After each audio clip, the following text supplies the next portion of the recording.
Today's podcast is brought to you by Audible. Get a free audiobook download and 30-day free trial at audibletrial.com/spookshow. Then go over to morbidlybeautiful.com as we are now part of the Morbidly Beautiful Podcasting Network. Now, here is a motion picture film.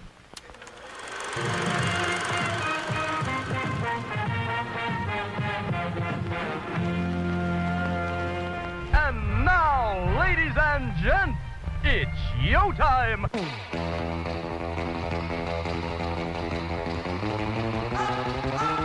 To do the bimes. Say hello to my little friend. Go ahead.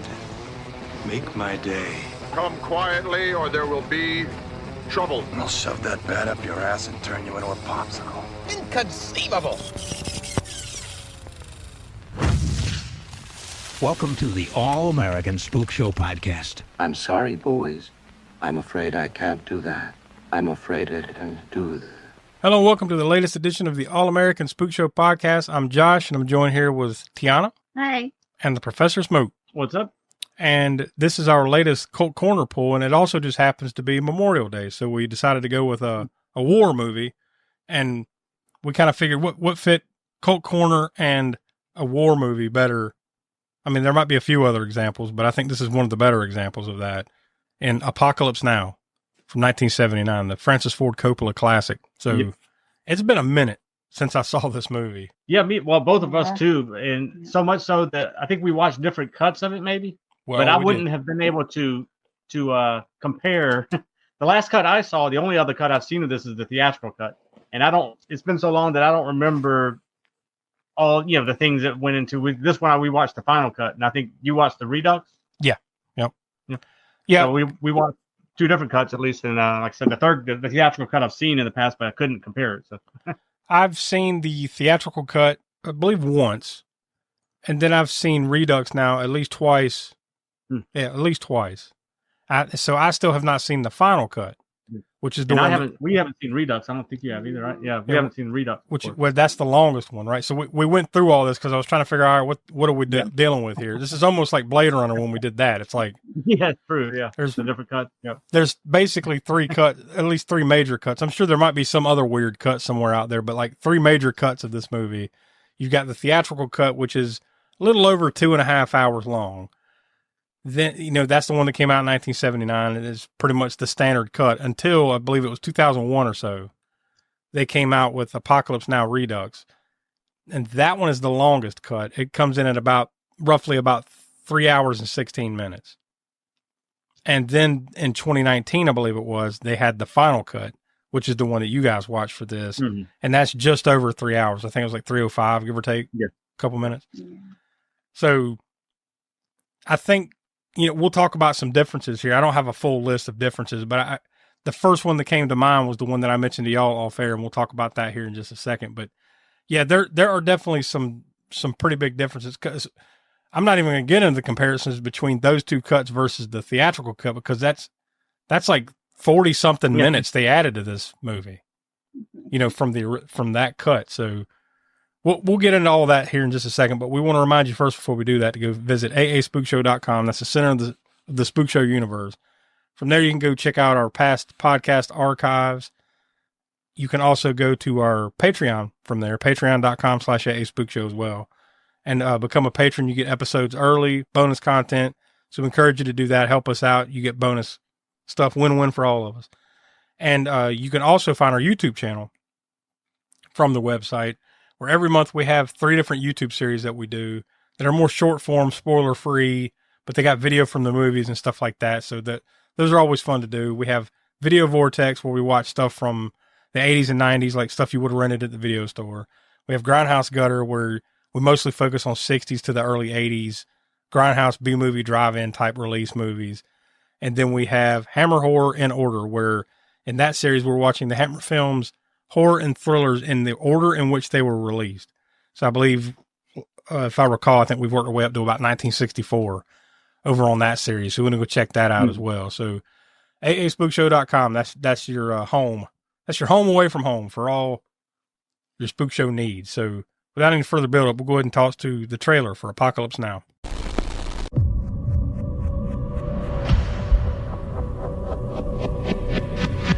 Horror. heard of Colonel Walter E. Kurtz. Your mission is to terminate the Colonel's command. Terminate. Terminate with extreme prejudice.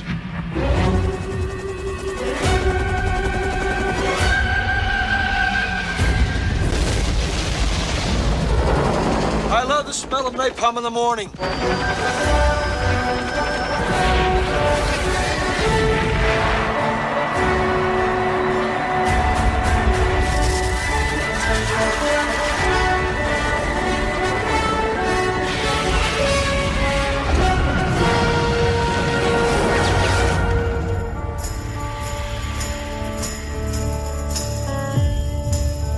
Very obviously, he has gone insane.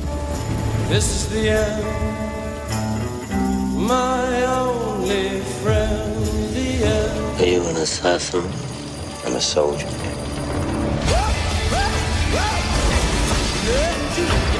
Come on! It's all right.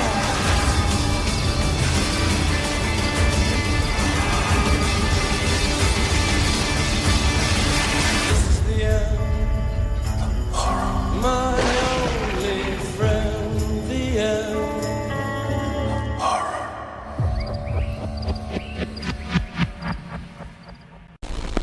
So there you go. That's the trailer for that. So, yeah, like I think from what I could tell, the major difference between specifically the theatrical cut and say Redux and the final cut is one that they call the French plantation scene. It's one pretty major.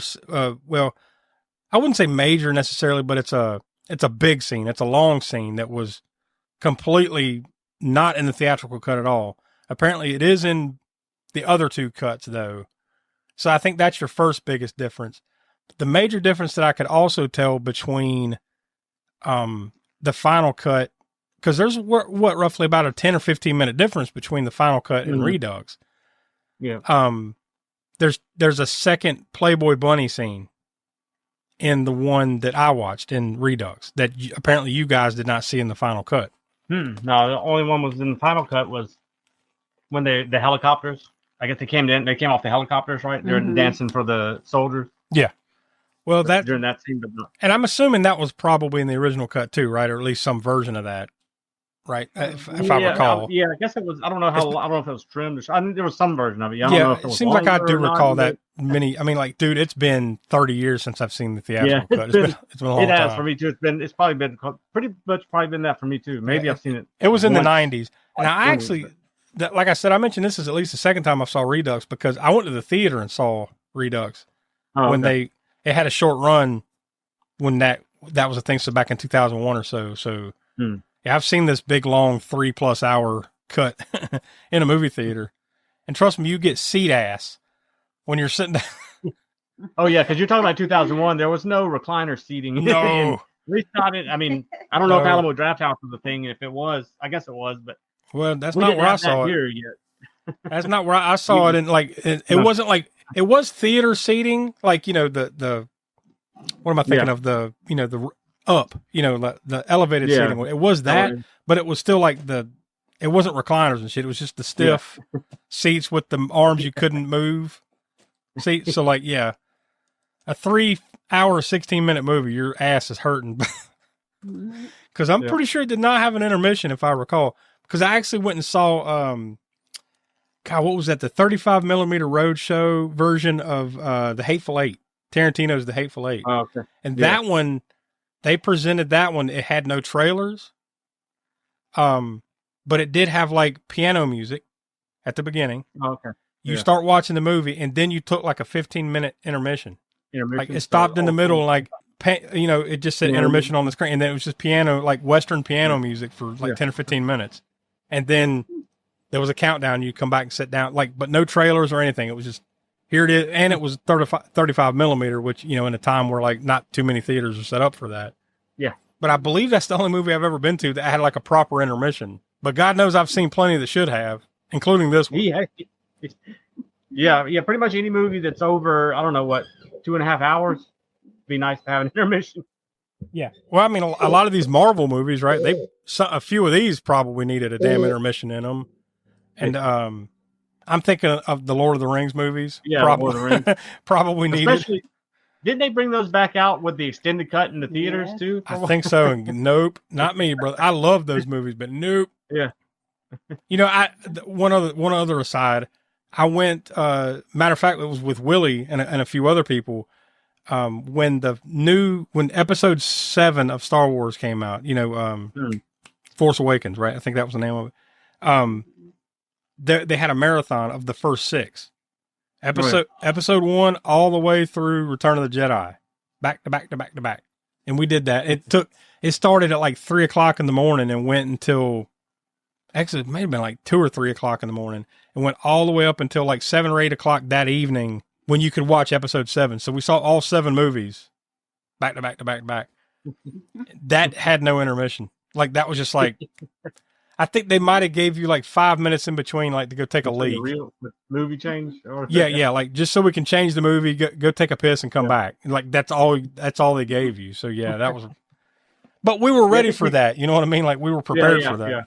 Yeah, you're prepared for. Yeah, that kind of. I think we had a discussion before because I remember you mentioned that because I'd mentioned that me and a friend from high school back in high school days, which for me was, I guess, Star Trek 6 was one that was about to come out, and so. For that, I remember that it was somewhere in Augusta, I want to say. I believe it was Augusta Mall Theater or whatever. Playing all the Star Trek movies, the extended cut of the motion picture. Wow. So all five of them at the time in a row, and then a preview for part 6 or whatever. So, and that was my first time of doing something like that, like that long in the theater. But it was fun, but I mean, you definitely do get the seat ass because like I said, that was no recliner seating or anything like that. Just super, uncomfortable after just 2 hours. It's rough. It's rough. Yeah. Listen to us with our first world problems. Oh, I had to sit in a movie theater for too long and I got seat ass.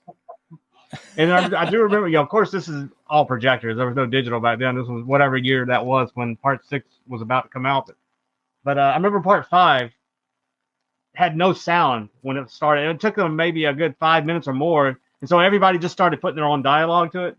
That was very memorable experience about that too. But yeah, this one, get back to the point, Apocalypse Now Redux, when I went and saw that in the theater, I don't remember that many people even being in there, to be honest with you. It wasn't like a packed house or anything like that. It was just kind of like me and like 4 other dudes sitting there in the middle of the day, watching this extremely long cut of Apocalypse Now. But I enjoyed it. I mean, and I enjoyed it this time. So, I think it's worth a viewing. And I think y'all should, try to sit down and one of these years. Now that you just watched it, it'll probably be a long time before you revisit it again. But that one particular scene, though, that I'm talking about, the Playboy Bunny scene, the second one. So you saw the one where, like, the helicopters land, they come out and dance. All the soldiers kind of, like, mob. Yeah, they just mob them. Yeah, and then they, take off, right? Well, a little bit further down the river, right? Because that's essentially what most of this movie is them just traveling down the river, right? They come upon this MASH hospital kind of thing. Just think MASH, right? The show MASH. Except everyone has gone batshit crazy at this. And, like, the CO is gone or dead or something. So, like, now it's just some weird rogue hospital out in the middle of nowhere off the side of the river, right? And he's searching around. What's Martin Sheen's character? I'm blanking right away. What was his name? Willard, Captain Willard. Oh yeah. Willard searching around, trying to find the CO, trying to figure out what the fuck is going on here. And then this guy comes out of a tent and is like, "Hey, come here." And then you don't see what he sees in the tent. He comes back out, right? And he gets into the boat and he tells them, "All right, grab a couple of cans of diesel. The dude has the Playboy Playmates inside here, and I just traded a couple of cans of diesel or fuel or whatever for 15 minutes with the Playmates." So they all get a go at the Playmates. But dude, it is batshit insanity. Like everything about this is going like this whole movie, right? It's just cuckoo. Yeah. But like everybody that has something to do with this has gone nuts. Like these girls are basically being pimped out. So like they're losing it. There's certain parts of the scene that are pretty funny. Like one guy's trying to have sex with one of the Playmates, and then another guy comes in. He's like, it's my turn, or something happens, right? And all of a sudden in the corner, there's a casket and it just rolls over and a body rolls out of it. But then they still proceed to like, oh, well, let's and then then another girl, she's having sex with one of the soldiers, and another soldier's looking through the window at him. And she's like, who are you? He's like, I'm next. But it's just like it's this whacked out, it's really whacked out little scene that's in there. So, and that had to have been a good 10 minutes or so. So that might be the missing piece that like they just lifted that out for final cut, just like, well, it didn't necessarily need to be there. It's funny, but maybe just, flow wise, it didn't need to be there. If I'm taking anything out though, I'm leaving that in and taking out the French plantation scene. Yeah. Because that to me, I don't know about y'all, but that just felt so weirdly out of place. Like, it didn't jive necessarily with the rest of the movie very much. Yeah, and I don't know if it's just supposed to be sort of this moment of like kind of levity or whatever, like non-craziness going on in the middle of everything. Maybe, maybe that's what I mean. I don't know. I guess, I see what you mean, but I'm guessing that's why that was left in there. Yeah, because that was not in the theatrical cut. None of that was. No. None of it. And even as I'm sitting there watching it, I'm like, I was thinking to myself, I'm like, yeah, that has to be one of the ones that, it just needs to be out. Like, not that it's bad or anything. It just kind of messes with the flow a little bit to me. Yeah. Like you said, maybe levity, maybe it's just, this is a little less crazy than the rest of this shit. I mean, because that's really what this movie's about, right? It's just the slow descent into madness that this whole affair is. It's just crazy. Yeah.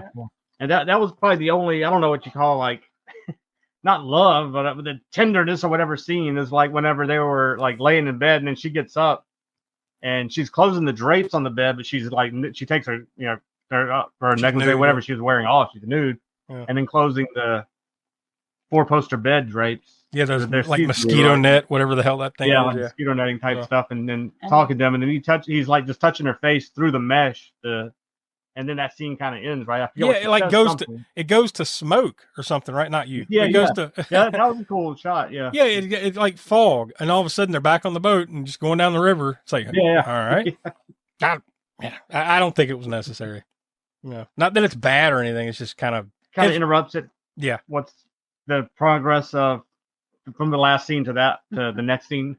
I think there was some level of controversy with the scene too, but I think because of what they were talking about.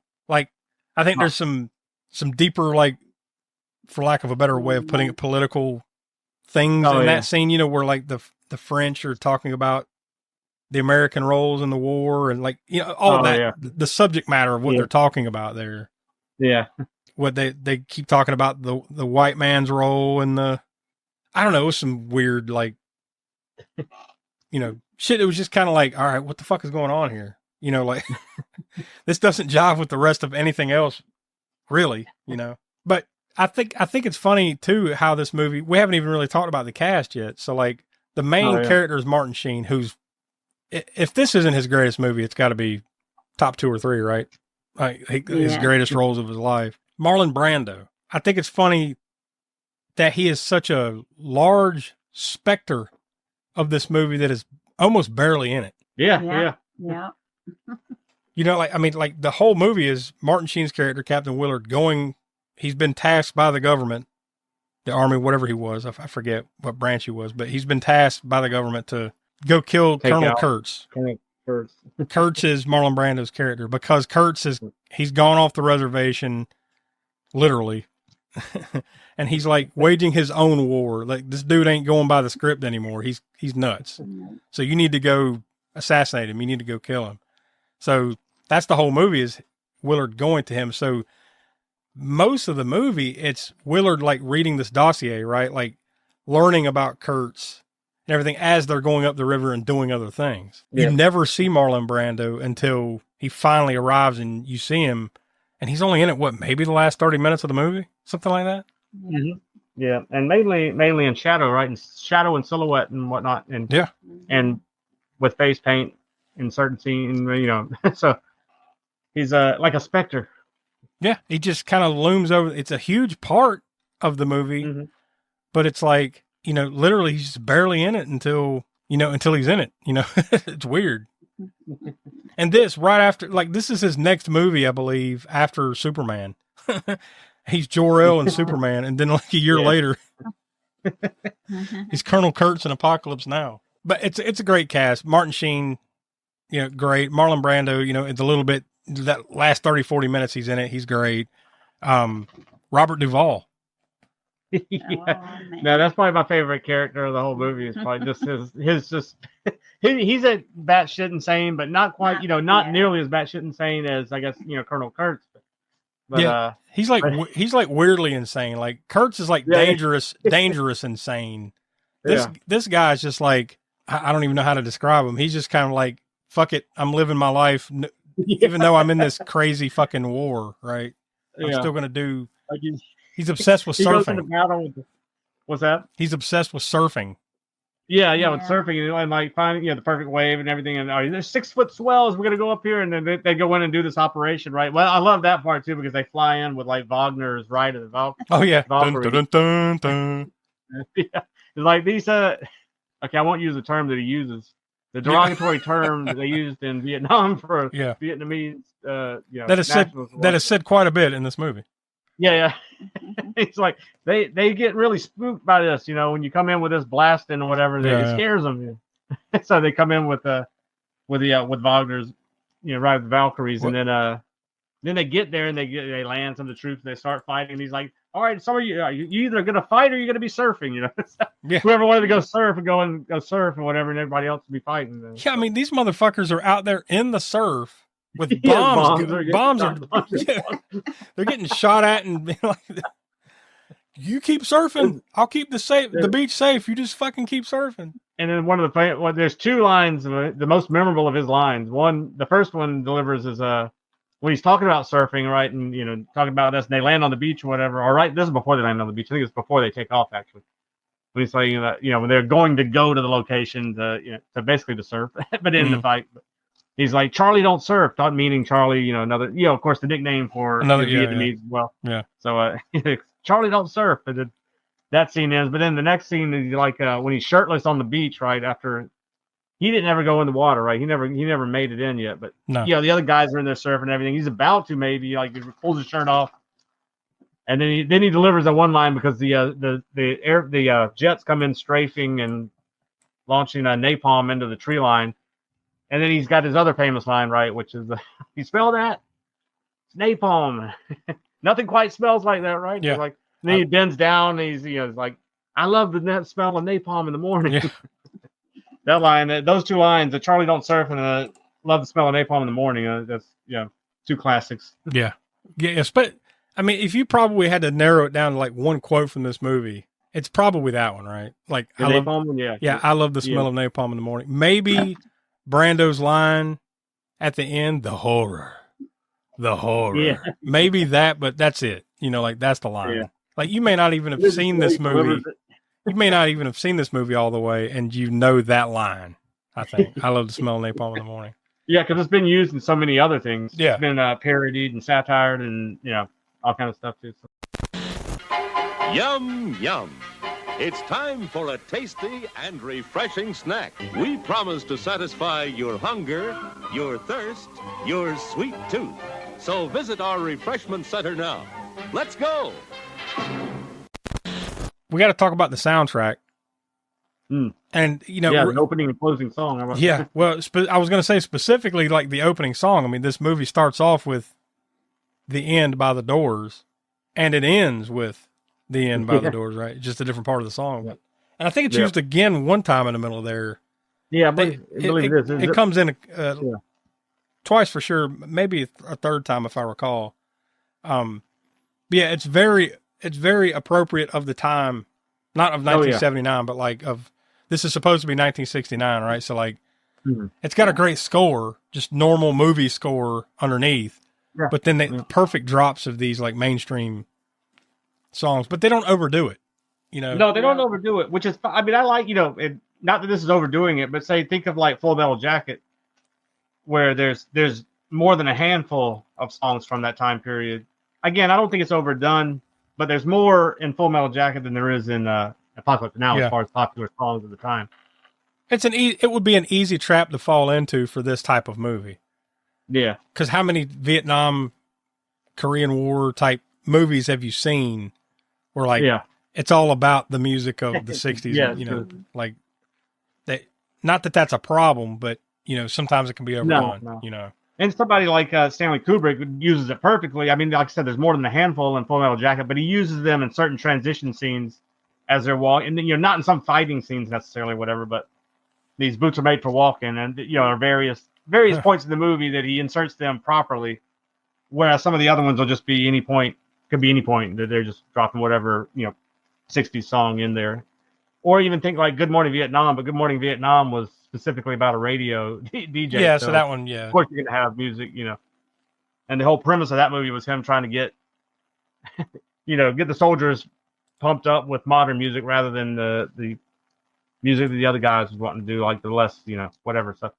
You expect it in that, but yeah, this movie, I can't even really think of any other song right now. I know there was at least another song or two, but I can't remember what they were. Well, I believe Satisfaction, it was in this, right? Yeah, that's right. Rolling Satisfaction Stones. was in it. That's true. Yeah.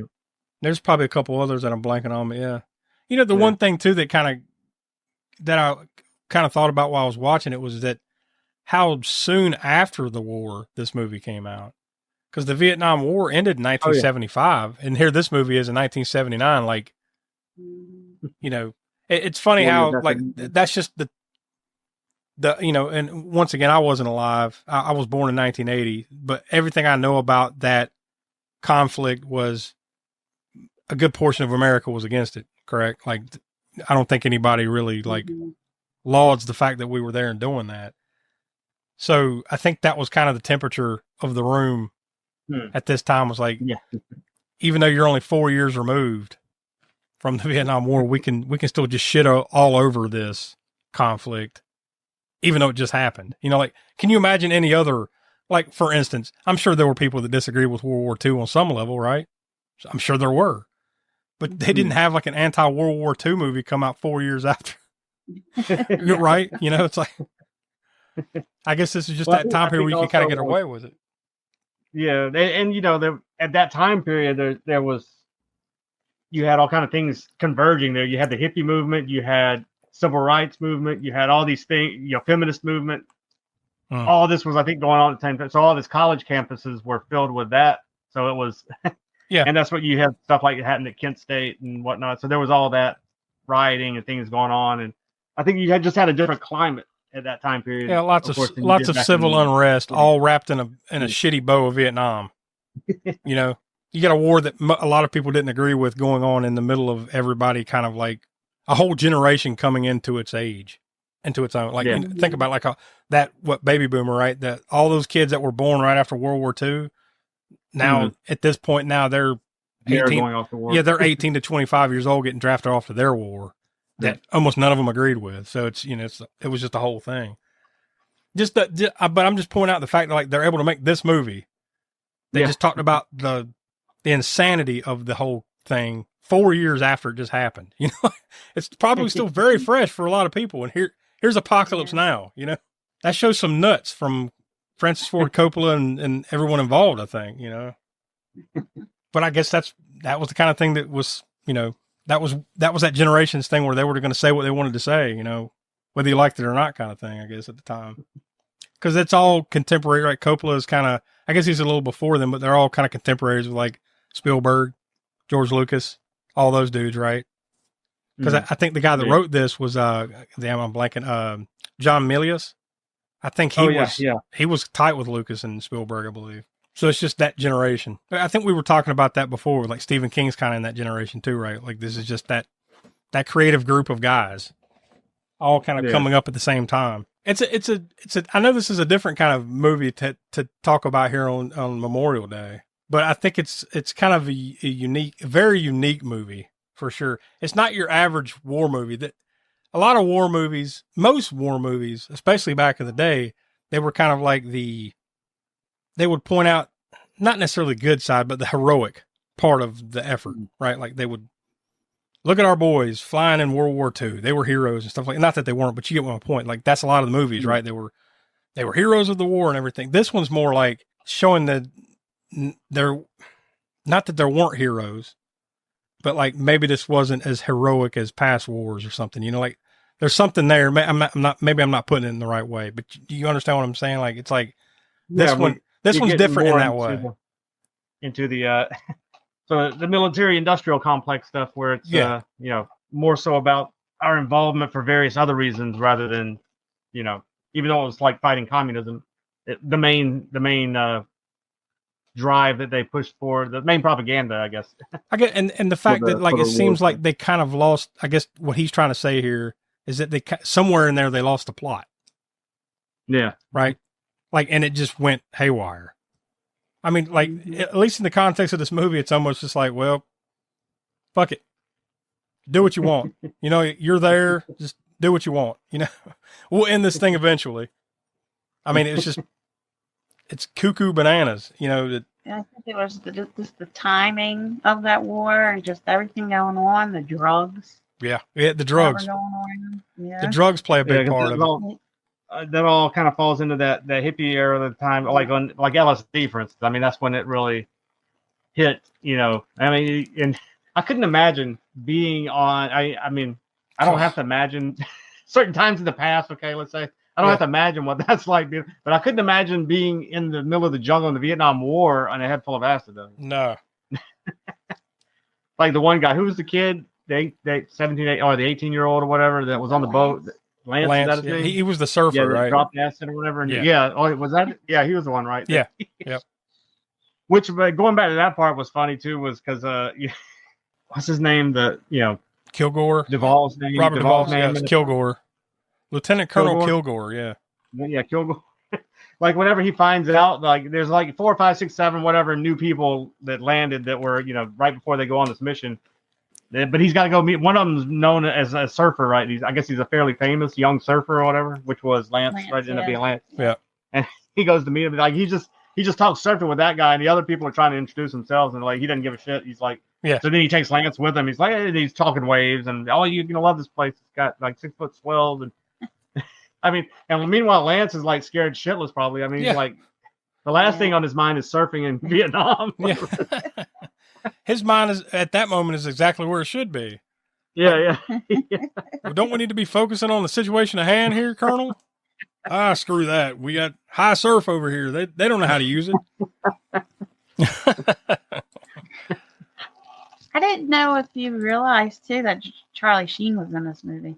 No, I didn't. I didn't notice that. Yeah, was it very quickly? Was it who we thought it was? Because it kind of somewhat looked like when they were coming in, that whole group on the helicopters.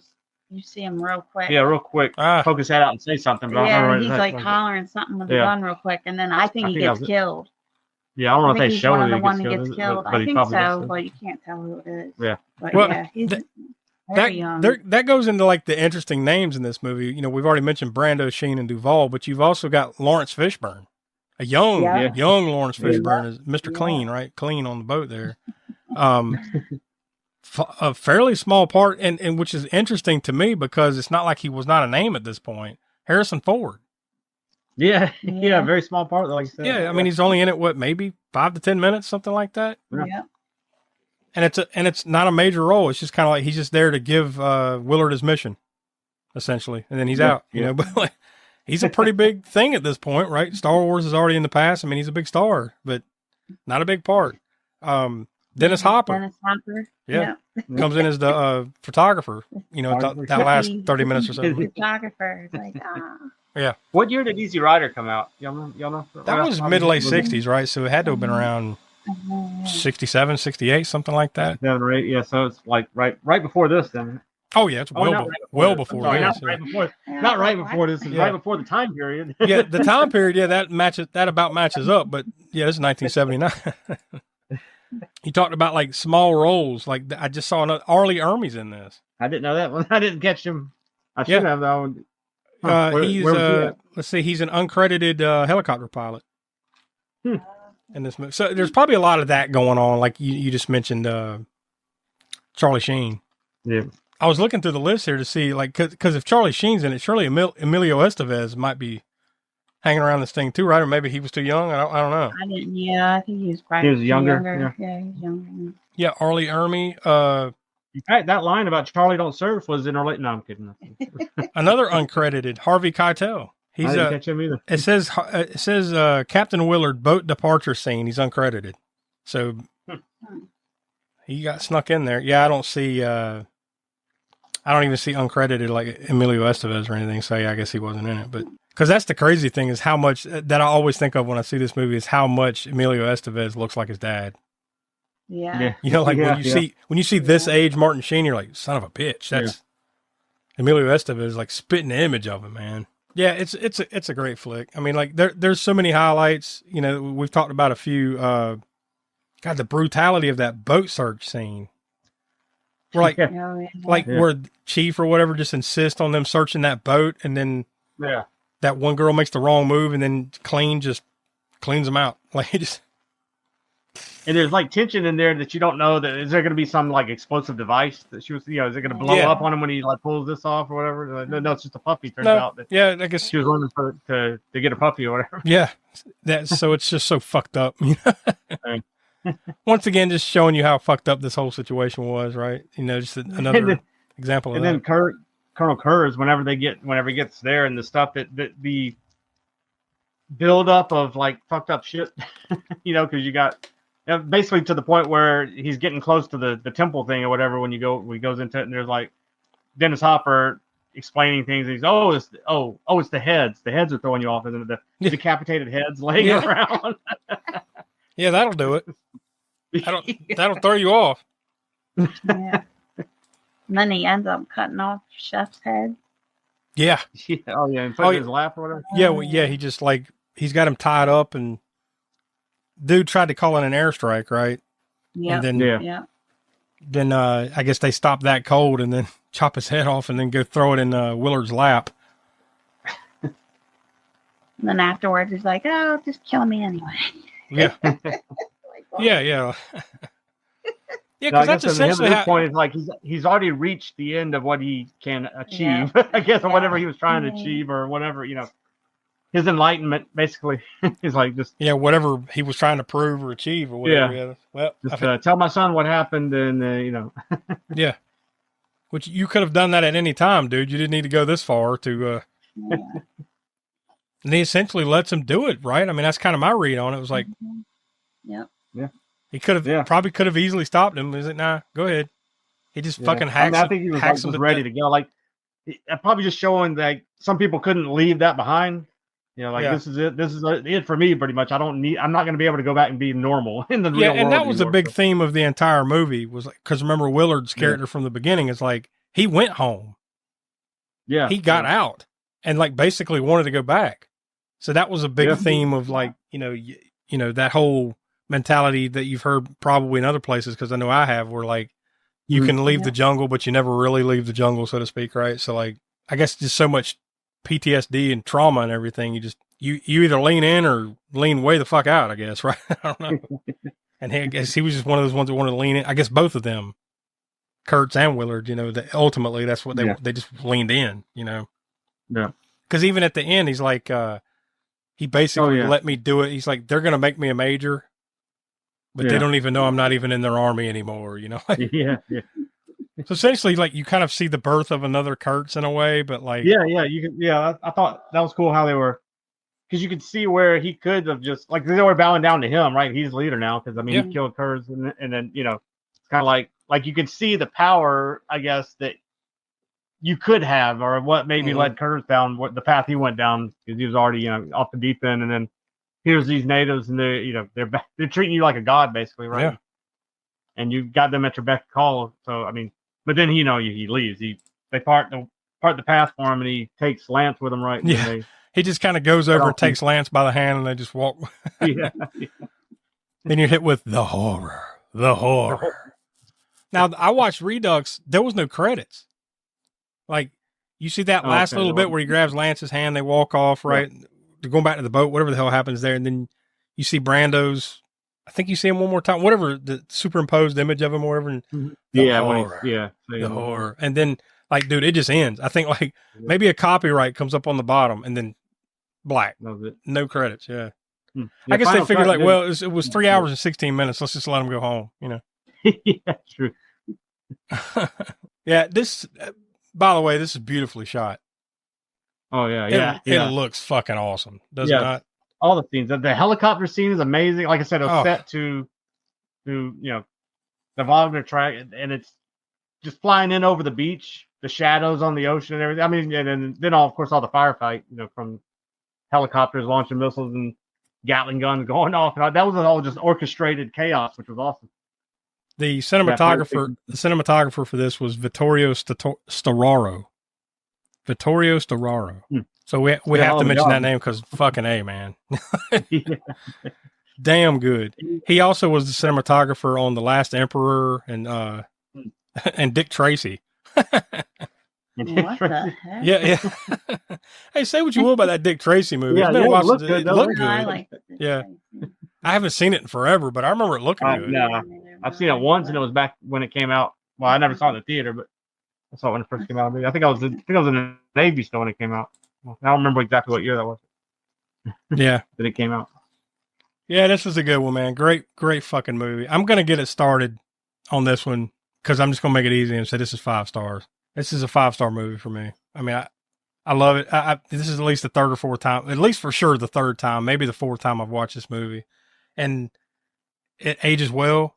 Didn't get old or anything for me. Like, I mean, it's still just as good now as the first time or two that I saw it. So, great flick, 5 stars. So, Tiana, what do you say? We watched the final cut, and now I'm like interested in the other one. Yeah, you can see just for that Playboy bunny scene, it's crazy. Yeah, I'd say that's got to be the major difference. I'm sure there's, from what I could tell, that it sounded like the biggest difference was that, and then I think they kind of cut down some other scenes for pacing, like let's just shave a little bit off and speed it up a little bit. But for the most part, I think that's the biggest difference. But yeah, this is my first time watching it in a while. It's probably only my second time seeing it, actually. Yeah, it's definitely worth 5 stars. It's a good movie. So 4 stars from you? Oh, I'm at 5 stars. 5? Oh, yeah. Well, some traditional star ratings, 4 is the highest. So, yeah. Ours is 5. We go we've turned it up to 11 and broke off the knob. We go 5. So, Smoke, what do you say? Yeah, I pretty much echo both of y'all's sentiments on it. And I've probably seen it about the same amount of times as you have, Josh, about 3 or 4. Probably 3. At least for certain 3. Yeah. Maybe a 4th time in there. So yeah, it's not one that you watch. It's not really the kind of movie that's built to watch over and over and over and over again. I mean, back to back that many times, because I mean it's pretty heavy. It's definitely a heavy movie. I mean, it's a great movie to look at, but it's got heavy themes and stuff in it. Yeah. So it's just it's not one that you revisit often, and it's fine, and it's just fine for that. I think it's great to set it down for a few years, come back to it, and like you said, it never gets old. In fact, it gets better. I think with each viewing. Especially like that when it's some years apart. So yeah, we'll probably give it a little bit of time, and we'll get maybe not that much time before we go check out the Redux. I mean, maybe give it a year or so. Yeah, and go revisit the Redux. But yeah, it's breathe a little. 5 stars for me too. Gotta let it breathe a little. But yeah, I do think you'll appreciate that little bit of extra stuff. Plus, I'm sure there's multiple documentaries. I mean, this is one of those kind of movies, right? It's like one of those. Oh yeah. Bona fide classics where there's probably a dozen documentaries and behind the scenes stuff. Well, hell, we got like a 6-disc set of it. Yeah, there you go. The Redux 4K with Heart of Darkness. I think is that major feature length documentary that we want to check out. Haven't seen yet. Yeah, I'd like to pick up the 4K of this. Surprisingly, I don't own this movie. I was like, well, time to go pull out my copy of Apocalypse Now, and I looked everywhere. So either I lost it or let someone borrow it, or I just never owned it. But I could have swore I owned a copy of it, but I didn't. So I had to watch it in other ways. But yeah, I'd like to pick up the 4K of this one for sure. I think there's a handful of movies in my mind that really deserve that high end treatment like that, and this is one of them for sure. Oh yeah. And it looks so damn good. I just can't get over it. I'm sitting there watching, like, fuck, this looks awesome. It just looks. It doesn't look like something that was shot in 1978, 79 or whatever. Right? No. It does not at all. No.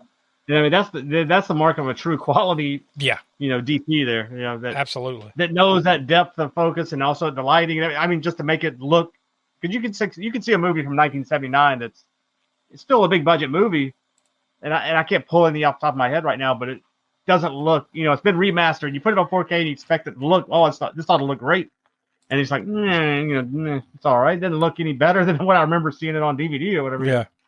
So, but yeah, I think that's just the mark of a quality director of photography. Well, and it is one of the greatest directors of all time. Yeah. Francis Ford Coppola, right? Like you could argue, like I haven't seen his latest movie, Megalopolis, No, we haven't either. but I've heard a lot of people saying like it's just batshit, what the fuck. Yeah, I heard it's bad. I like to see it though. I like to see. I'll give him enough leeway because the dude has been. I mean, he's made some of the greatest movies of all time, right? So like, I'm willing to sit down and watch it once. Now we'll see, but when you've done Godfather, yeah. And don't forget, this is the guy that made Keanu Reeves. Yeah. Sound British, right? No, he didn't make him sound British. Oh God, yeah. I was about to say, this is not the first time we've done a Coppola movie. No, but yeah, if you can put Keanu Reeves in Dracula and Keanu Reeves is doing Keanu Reeves, and not necessarily you seeing him as this British guy, and still have a fantastic masterpiece of a movie. Yeah, you're definitely dealing with a top-notch quality director. He's definitely Coppola's had a weird career where it's like he's literally made. I mean, The Godfather is widely considered the greatest movie of all time, right? Like, I don't think that's hyperbole. Yeah. It's like between that, Citizen Kane, and a couple others, right? It's like most people will say that, that's him. And he's also done like some kind of shitty movies too, so it's. Well, he's even done a movie that will eventually I'll put on Grindhouse Gutter. I think it's Dementia 13, one of his earliest, if not first one. Yeah, it's not his first, but yeah, it was one of. Yeah, early. Yeah, one. It's very early. That was 1963. Yeah. There you go. 5 stars from us. I don't think too many people would argue that. I mean, maybe you can get into the, like, you don't like this kind of movie kind of thing, so maybe you rank it a little lower, subject matter wise, but, like, it looks so awesome, so well done, so well acted, written, everything. It's just perfect. So 5 stars from us. Next week, we begin Sasquatch Summer. We're kicking it off with like a little mini episode just to kind of whet your appetite, let you know what you're in for this entire summer. But then the week after that, we'll have our first proper movie here on the podcast. And Smoke, it's your turn in the rotation. You're getting us started officially with the Sasquatch Summer after the kickoff episode with the first movie. Mm-hmm. So what are you selecting? The only criteria was that it had to be older, which in our lineage means 1970 to 1999, somewhere in that range. So you got the sweet spot. So what's your first pick? Well, going from cinematic masterpiece like Apocalypse Now to another beautiful looking cinematic master. Wait, no. Yeah. No, it is a fun Sasquatch movie though, and it's kind of become one of my favorites. Not because it's a well done or well shot or what, but because it's kind of a batshit crazy Sasquatch flick, and it's gory. It's Night of the Demon from 1980. This is one that I've heard of, and I don't believe I've ever sat down and watched it. Oh yeah, you'll be in for a treat. I think you'll enjoy it for what I think you'll enjoy it for the outlandishness of it, if nothing else. So there you go. Like I said, next week will be the kickoff episode to the Sasquatch Summer, and then we'll kick it off proper the following week. And that episode will release on, like I said before, all of our new episodes come out on Mondays at 6 p.m. East. That episode will come out on June 9th, Night of the Demon. So go find a way to watch it, track it down, and come back for our spoiler-filled review of that as we officially kick off the Sasquatch Summer, which will last all the way through about mid to late August. So lots of Sasquatching going on this summer here on the Spook Show. So for Tiana and the Professor, I'm Josh. We are the All-American Spook Show, and we will talk to you next week as we begin the Sasquatch Summer. As you leave the theater, folks, please be careful. Don't let this happen to your car. Be sure to remove the speaker before you leave. If you should accidentally pull a speaker loose, please turn it in at our snack bar or box office. Thank you.